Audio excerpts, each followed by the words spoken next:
আমি আপনাদের যা দেখাবো আশা করি আপনারা অনেকেই তা দেখেননি। জয় শ্রী মহাকাল।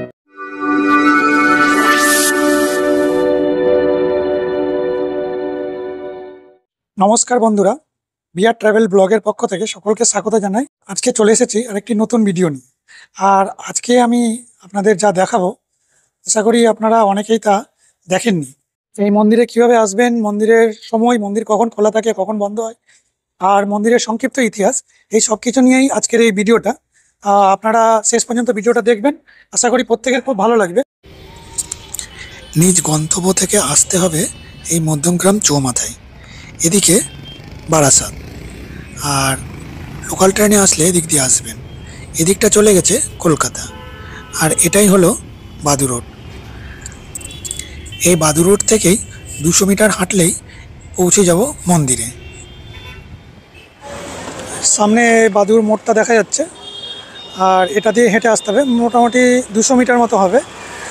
আর এখানে দেখুন উল্টো দিকে বণিক খেলাঘর বলে একটা দোকান আছে, আর এর উল্টো দিকে আছে এই বিল্ডিংটি,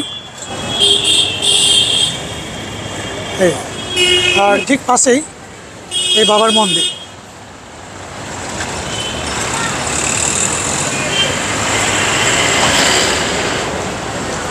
এই ঠিক বাবার পাশেই মহাকাল, শ্রী শ্রী বাবা মহাকাল মন্দির। রাস্তার পাশেই এই রকম গলির ভিতর দিয়ে পৌঁছে যেতে হবে মন্দিরে।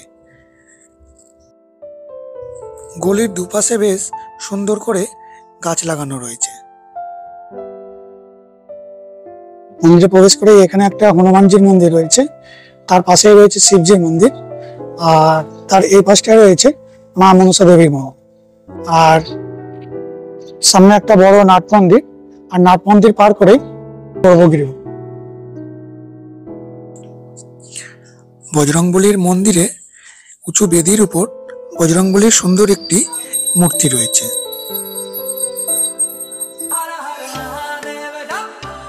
মহাদেবের এই মন্দিরে রয়েছে একটি শিবলিঙ্গ, আর শিবলিঙ্গকে জড়িয়ে একটি নাগ দেবতা। সামনে রয়েছে নন্দীদেব।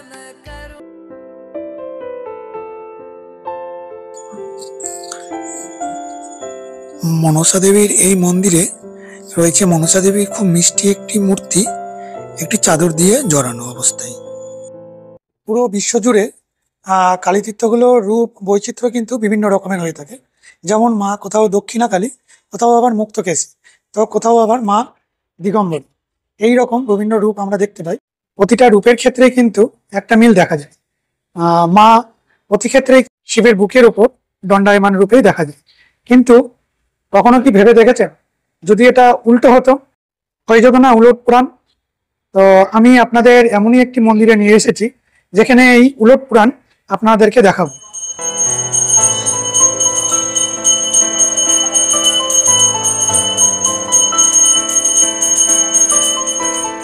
মন্দিরের গর্ভগৃহের আসল মূর্তি এটি।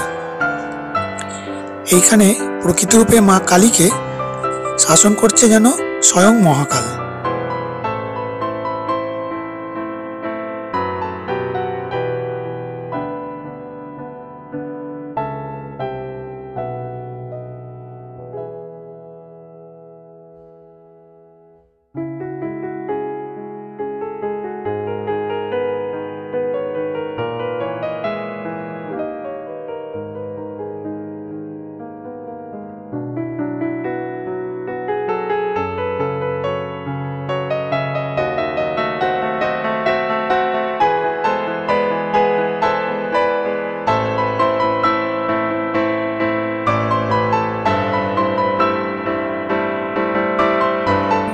এই মহাকাল মন্দিরের পুরোহিত বর্গ মহাশয়ের কাছ থেকে এই মন্দির সম্পর্কে যা তথ্য আছে আপনাদের সামনে পরিবেশন করতে বলছি। উনি ওনার মুখ থেকেই আপনারা শুনে নিন। নমস্কার। এটা মন্দির হচ্ছে আমাদের 1980 সালের আগেকার। 1980 সালের আগে আমাদের ওখানে যে হনুমানজি মন্দির আছে, ওখানে একটা ক্যালেন্ডার এসেছিল। আউট অফ নোওয়্যার কোথা থেকে এসছে, কে পাঠিয়েছে কিছু জানে না। এখানে যারা স্থায়ী বাসিন্দা ছিলেন তখন তারা এই ক্যালেন্ডারটাকে দেখেন যে কি ব্যাপার, কিছু না, কারণ এই মূর্তি ন্যাচারালি কোথাও দেখতে পাওয়া যায় না। ওইটা দেখার পরে আমাদের যারা লোকাল বাসিন্দা ছিলেন ওরা ভেবেছিলেন যে যদি কাউকে আমরা করি বা জিজ্ঞাসা করি, এবার ওখানে বাবা একজনকে স্বপ্নাদেশ দিয়েছিলেন যে আমার এইভাবে পুজো শুরু হোক। তবে থেকে 1980 সাল থেকে আমাদের এখানে একটা বেদি আছে, এই বেদিতে পুজো শুরু হয় আমাদের বাবার। এখন বাবা আস্তে আস্তে এখানে, এটা হচ্ছে আমাদের মন্দিরের মাহাত্ম্য। এবং আমাদের এই মূর্তিটার থেকে বোঝানো যাচ্ছে যে কাল বা সময়ের পরিবর্তনটাকে বোঝানো হয়েছে। যখন মা রেগে গেছিলেন তখন কিন্তু শিব এসেছিলেন তাকে শান্ত করতে। এবার এখানে শিব যখন ভৈরব রূপ ধারণ করেছিলেন তখন মা এসছেন, মানে একে অপরের পরিপূরক হিসেবে বোঝানো হয়েছে তাকে। এটা আমাদের মন্দিরের মাহাত্ম্য। আচ্ছা, এখানে কি ভোগের ব্যবস্থা রয়েছে? একদম হয়, প্রত্যেক অমাবস্যায় আমাদের এখানে ভোগ করে মালসা করে উৎসব হয় এখানে পুজো। সেই ভোগের বিনিময়ে কি কিছু অর্থ প্রদান করতে হয়? একদম করতে হয় আমাদের এখানে, এখানে এসে কথা বলে যেতে হবে। আচ্ছা। আর প্রত্যেক 31 মার্চে আমাদের এখানে বাৎসরিক হয় বাবার, 3 দিন ব্যাপী, আসতে পারেন। আর এখানে সব ধরনের পুজো হয়, পুজো পাঠ সবকিছু করানো হয়। কারোর কোনো গ্রহদোষ থাকলে, মাঙ্গলিক, কালসর্প ইত্যাদি ইত্যাদি দোষ থাকলে যোগাযোগ করতে পারেন, এখানে সবকিছু ঠিকঠাক করে দেওয়া হয়। নাম্বারটা একটু বলুন। আমার ফোন নাম্বার হচ্ছে 8100689799। এই মন্দিরে কিন্তু দূর দূর থেকেও লোকজন আসে। তো এমনই একজনের সঙ্গে দেখা হয়েছে আজকে, যিনি হাওড়া থেকে এসেছেন। দাদা, हम बोलना चाहते हैं मंदिर बहुत अच्छा है, आप एक बार यहाँ आइए। हम खुद हावड़ा से आए हैं, हम लोग बिहारी वासी है, पर अच्छा लगा। मतलब बाबा का जो बाबा को दुआ दे दे वो दुआ किसी को भी लग जाए। हम तो खुद देखिए छोटा बच्चा को लेके आए, देखिए छोटा बच्चा 3 साल का भी नहीं है, इसको लेके आए हैं। ये भी पूजा किया, भक्ति में बोल रहा बहुत अच्छा लगा पापा, बहुत अच्छा लगा। ভালো লেগেছে তো মন্দিরে? अच्छा लगा, बताओ। हाँ, बस भगवान से ही दुआ सबको यहाँ पे। जय श्री महाकाल।